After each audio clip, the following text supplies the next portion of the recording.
আমি বিষয়টা এভাবে বলি যে কালকে আমাদের মিটিংয়ের পরে অনেকক্ষণ আমরা আলোচনা করেছি, কারণ আসলে আমরা দায়িত্ব নেওয়ার পর থেকেই আমাদের 3টা মোটা দাগের দায়িত্ব এবং 3টাই কঠিন কঠিন দায়িত্ব। একটা দায়িত্ব হচ্ছে সংস্কার, একটা দায়িত্ব হচ্ছে বিচার, একটা দায়িত্ব হচ্ছে ইলেকশন।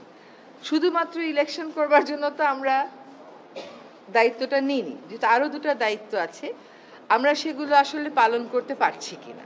কারণ আমরা দায়িত্ব নেওয়ার পর থেকে যার যত রকম দাবি আছে সব দাবি নিয়ে তারা রাস্তায় বসে যাচ্ছে, রাস্তা আটকে দিচ্ছে, একদম ঢাকা শহর অচল হয়ে পড়ছে। সেই অচল অবস্থা নিরসনে আমরা কিছু করতে পারছি কিনা।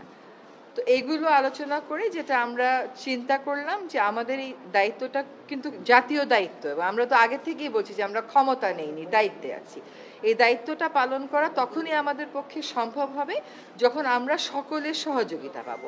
প্রত্যাশার বিষয়টা এক, আর দায়িত্বটা আসলে পালন করতে পারার বিষয়টা এক। প্রত্যাশা অনেকই থাকতে পারে, কিন্তু আমার তো একটা এনাবলিং এনভায়রনমেন্ট থাকতে হবে এই প্রত্যাশাটা পূরণ করার জন্য। তো আমরা চিন্তা করেছি যে আসলে আমরা পারছি কিনা, এই যে প্রতিবন্ধকতাগুলো হচ্ছে আমাদের এই বড় দাগের 3টা দায়িত্ব পালন করার জন্য, এই প্রতিবন্ধকতাগুলোকে আমরা কিভাবে মোকাবেলা করব, আদৌ মোকাবেলা করতে পারবো কিনা, যদি মোকাবেলা করতে পারি কিভাবে করব, যদি মোকাবেলা করতে না পারি তাহলে আমাদের কি করণীয় হবে, আমরা সকলে মিলে এটা চিন্তা করছি।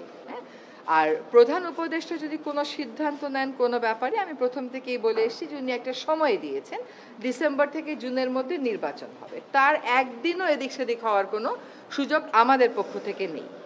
কাজে এগুলো নিয়ে অন্য ধরনের কোনো কথা বলারও কোনো সুযোগ হওয়া উচিত ছিল না, কারণ বারবারই বলা হচ্ছে যে একটা সময়সীমা দিয়ে দেওয়া হয়েছে। এখন কিছু কিছু গুরু দায়িত্ব তো আছে, সেগুলো পালনের সাথেও তো মাসের একটা সম্পর্ক থাকতে পারে। তো ওনার যদি কোনো কিছু বলার থাকে, আমি নির্বাচনের প্রশ্নেও বলেছি, দায়িত্ব পালনের প্রশ্নেও বলেছি, ওটা আপনারা ওনার থেকেই শুনবেন। না, চাপ মানে কি, ধরেন প্রত্যাশার একটা কোনো চাপ হচ্ছে যে আমরা পারফর্ম করতে পারছি কিনা, আমাদের বিবেচনায় বিবেকে ওইটাই একমাত্র চাপ। এর বাইরে আর কোনো চাপের জন্য, ধর আপনি এখন এক জায়গা থেকে আরেক জায়গায় মিটিংয়ে যাবেন, সচিবালয় থেকে যমুনা মিটিংয়ে যাবেন, যেতে পারবেন না, রাস্তা বন্ধ। কেন রাস্তা বন্ধ? সেটা তো আসলে অনেক সমস্যা এরকম আছে যেটা আলাপ আলোচনা করলেই হয়তো করা যায়। তো চাপ হচ্ছে আমাদের নিজেদের পারফরমেন্সের চাপ, যে আমরা পারফর্ম করতে পারছি কি পারছি না।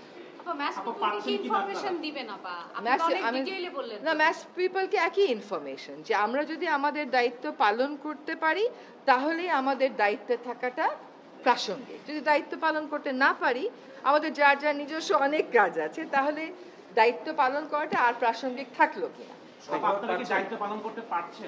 আমরা দায়িত্ব পালন অনেক প্রতিকূল পরিস্থিতির মধ্য দিয়ে তো অনেক দূর এগিয়েছি। আমরা রিফর্ম কমিশনগুলো তাদের রিপোর্ট দিয়েছে, সেই রিপোর্টের উপরে রাজনৈতিক ঐক্য গড়ার প্রক্রিয়াটা শুরু হয়েছে, সকল রাজনৈতিক দল সেখানে পার্টিসিপেট করছে। এটা কি পারা না? এটা তো পারা। আমরা একটা নির্বাচনের সময়সীমা বলে দিয়েছি যে ডিসেম্বর থেকে জুনের মধ্যে অবশ্যই হবে, সেটাও একটা পারা।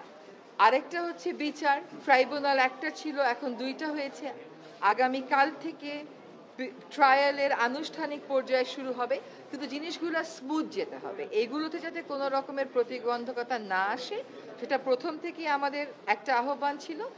এখন এই কাজগুলো আমরা সঠিক প্রক্রিয়াতে শেষ করতে চাই সকলের সহযোগিতায়।